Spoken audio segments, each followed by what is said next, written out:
జగిత్యాల పట్టణంలో online app మోసం బయటపడింది. కస్తూరి రాకేష్ అనే వ్యక్తి మెటాఫోన్ లైన్లో రెట్టింపు డబ్బు వస్తుందని నమ్మించి పెట్టుబడి పెట్టించినట్లు తెలిపారు బాధితులు. 70 లక్షల వరకు ఆన్లైన్లో పెట్టుబడి పెట్టి మోసపోయామంటూ కోడిమ్యాల మండలానికి చెందిన పలువురు బాధితులు రాకేష్ ఇంటి ఎదుట ఆందోళన చేపట్టారు. జిల్లా వ్యాప్తంగా 1200 మంది బాధితులు ఈ ఆన్లైన్ యాప్లో కోట్లలో పెట్టుబడులు పెట్టారని చెబుతున్నారు. డబ్బులు తిరిగి ఇవ్వమని అడిగితే రాకేష్ తమను బెదిరిస్తున్నాడని ఆవేదన వ్యక్తం చేశారు. రాకేష్ పై కేసు నమోదు చేసి తమకు న్యాయం చేయాలని కోరారు బాధితులు.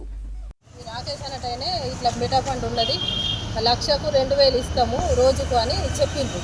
అది పిల్లలకు చెప్పింది అన్నట్టు, యూత్కు చెప్పే వరకు వాళ్ళకి ఏం తెలుసు, దుబాయ్ ట్రిప్పు, సింగపూర్ ట్రిప్పు, ఇంకా మలేషియా అనుడు, ఎన్నో అనుడట.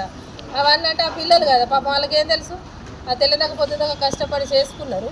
ఇక వేసినాక తెల్లవారి నుంచే 7 లక్షలు వేసినాం మేము. మా ఊరి తరఫున 70 లక్షలు మొత్తం.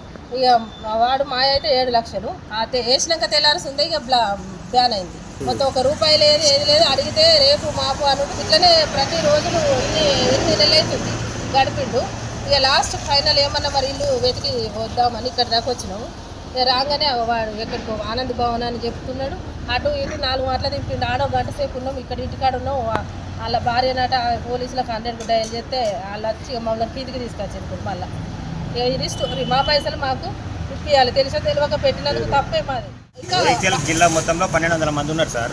మా కొడిమ్యాల నుండి 10 మంది ఉన్నాము. మా తరఫున కొడిమ్యాల గ్రామం నుండి 70 లక్షల రూపాయల దాకా మేము పెట్టినాము. దానిలో నాది ఒక 22 లక్షల రూపాయలు రావాలి సార్ నాకు. నేను చాలా రోజుల నుండి అడుగుతున్నాము. మా team leader Tirupati Reddy plus Rakesh, ఈ లోకేష్ అని 3 వ్యక్తులతో మాకు ఇబ్బంది అవుతుంది. మా పైసలు మాకు వాటి మీద లాభాలు అవసరం లేదు, ఏది అవసరం లేదు. మాకు ఇస్తాన డబ్బులే మాకు ఇవ్వాలని చెప్పి